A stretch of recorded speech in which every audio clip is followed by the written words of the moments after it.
what you're talking about, Soundgarden comes to mind. Okay. I was their tour manager at their heyday, right up to the day it went wrong. I was there. It was in Honolulu. And I have to tell you this story because it doesn't sound possible, but it is. They were the most dysfunctional individuals I have ever worked with. And that's pretty difficult when you've worked with Megadeth. I knew early on there was going to be problems here because the manager of Soundgarden was the wife of Chris Cornell, already a recipe for disaster. Yeah. They were disintegrating their marriage. The other three were getting on him, saying, yeah, it's all because your wife is doing whatever. As I arrived, they'd come up with this wonderful idea that she said, all right, I'm not doing anything. The band said, well, we're not. And so everyone looked at me and said, well, you take the wheel. What? I just showed up here. What? I'm a tour manager. It was a world tour. I had to take control. And we were touring with Metallica. Oh, my God. All right. And we were doing this Lollapalooza tour at the time. Ben Shepherd, and he'll admit this, he was mentally unwell at this time, but it was untreated. And so we're on tour with Metallica. And Ben, if you liked Black Hole Sun, he would hate you for it. And he would spit at you. And he would go out of his way to be a problem. He'd start kicking Metallica's lights and just being a general nuisance. And their security guys, a friend of mine called Tom Robb on Lollapalooza, came up to me and said, Steve, if that guy does this once more, I don't care if you're on stage, he's going down. They're talking about beating him up on stage. And so I had to spend so much time trying to keep him pacified because he was not well. It was a non-stop job. The next leg of the tour started in Europe, and I fly in the day before. And I'm at Heathrow, and they're flying from Seattle in first class. They only stayed in Four Seasons and Ritz-Carltons, everything. The plane arrived, and 20 minutes later, Ben Shepherd is walking through immigration towards me. He has a white t-shirt, black leather tight jeans, work boots with a bunch of duct tape around the foot part of it to keep the sole on. You can see the picture? Yeah. And a little wash bag like this. They all had assistants in those days. And I go, hey, Ben, I guess your assistant Scott's bringing your luggage. He goes, luggage? What the f*** are you talking about? This is it. It? We're going to Europe. It's winter. He goes, no, it's fine. He said, listen, I've got underwear socks on the rider. So this sounds like the singer of my band. I'll just, they got like soap and shit. And oh, okay. All right. So now we start this tour, right? And he kind of felt awkward to living in this luxury style in which we lived. So he would hang out with the support band who was staying in the Motel Flea Pit or whatever it was, and he'd crash on their floor.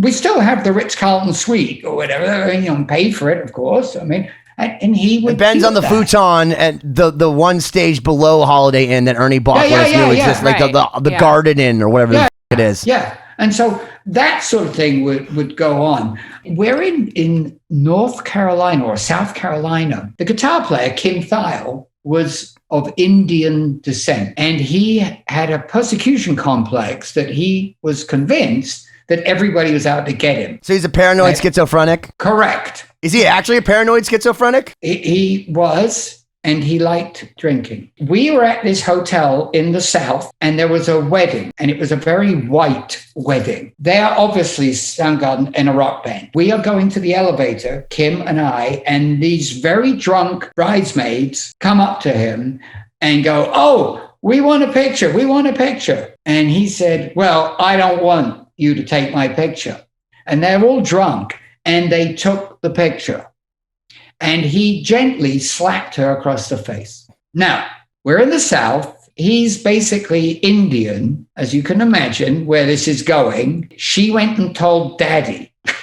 There is now a lynch mob being prepared in this hotel to find him. Not with the guy from Dawkins, right? Not George Lynch. You're talking about an Lynch. Actual lynch mob, like the good old-fashioned American kind. They are looking to find him and teach him a lesson. I mean, this is getting pretty heavy. Was Ted Nugent leading all of them? He should have been, but he wasn't. Now they can't find him. They call the police. The police show up. Kim is now terrified of what's going on here, because if they had found him, I mean, it was a kind of a darker guy hitting a virgin white woman. I mean, it was a problem. So he was hiding in my room. The police negotiated with me. I was like it was like a hostage situation, and I was like negotiating. This is where the neuro-linguistic programming comes in.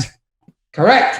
And I said, look, let me go and do my thing. And I got Kim to surrender. He was hiding in my closet in my room. We had to go down to the police center. They handcuffed him. They walked him out. I mean, the whole wedding party was jeering at him, calling him like racial names. Jesus.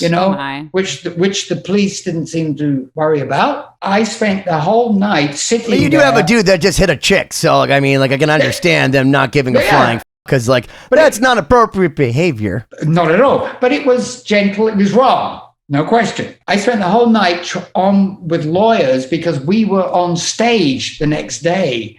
And right up until like the last second, I was able to get him out, post bail, rush him to the stage, and bang, they went on. Now, that sort of thing was not unrare. I mean, in Hawaii, it was the end of the tour. There was more to come, but it was like Hawaii. Well, everyone's having a great time. We had dolphins in our hotel in the pool, and you could swim with them. During the last but one song, it was called Slaves and Bulldozers, playing the song, and Ben Shepherd's like, he's playing, and he goes, you know what? F this. And he took his bass off, and he went, whoa, he threw it up in the air and walked up, and he goes, boom, boom, boom, boom, boom. Kim Thiel goes, well, if he's leaving, I'm leaving. And now you got Chris Cornell's out front singing, and all you got is it's like, what the what? So they walk off. There's a whole fight now in the dressing room. I'm outside. There's a fight going on. Chris and the drummer Matt Cameron. Matt was never part of all the lunacy, right?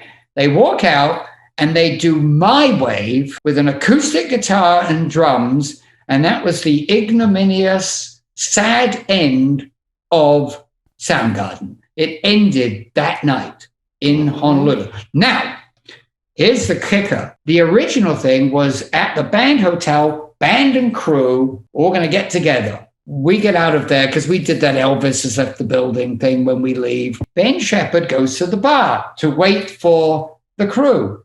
Now, let me tell you, everyone knew what just happened. There was no wonderful, let's all get together, have a great time. Everyone realized they were out of a job. The band just broke up. There was no after show party going down. Ben's sitting there by himself. He calls me. He goes, Steve, where the f*** is everybody? I go, well, Ben, listen, I mean, I don't think under the circumstances there's going to be much of a get-together tonight. He goes, really? Where are they? I said, well, they're in the Sheraton, Waikiki Beach. He said, I haven't got any money. Can you loan me some money? Loan? He's in the band. I'm going to go over. I need a taxi. So I give him the money. He goes to the hotel. All the crew are in the Sheraton bar. He walks in and says, hey, you guys are all a bunch of, and he used the C word. And then he told the cab driver to wait. And then he walked right out, got back in the taxi, and went right across Hawaii to the other end to his hotel. True story. I mean, nuts. And that's the type of thing I would have to deal with.